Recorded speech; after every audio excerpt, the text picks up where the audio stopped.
what are some important research topics that are currently under development that may come out from the labs in the coming years in new forms of innovation?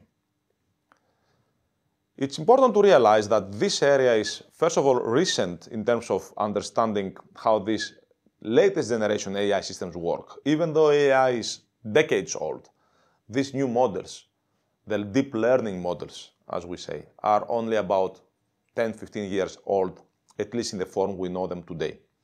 So in some sense, this is a new area of work. One of the big changes from all other AI until recently is that the models we use are really, really large, with billions of parameters and many layers of so-called deep learning network layers. This makes it very difficult for us to understand what they do. And currently, we are really bad at understanding what these are doing. As we know, with understanding comes improvements. So one of the biggest areas of research today is to really understand the inside workings of these deep learning networks and large AI models. People are talking about so-called artificial neuroscience or mechanistic interpretability, a more technical term, where the idea is to really literally understand how specific parameters of these big networks impact how these networks behave.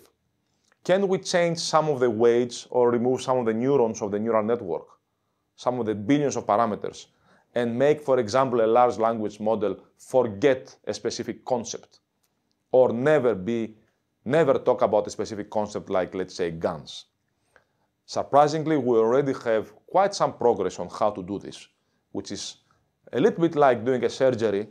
It's called dissection methods, a surgery in the large language model or a deep learning model to change the behavior. So understanding the inner workings is important. Second thing is understanding the behavior from the outside, a little bit like how we do with humans. What are the ways that these generative AI models can be attacked? A little bit like our visual illusions for humans. They are similar adversarial attacks for AI generally and generative AI specifically.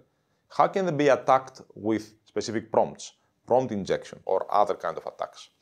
So this is the outside behavior understanding.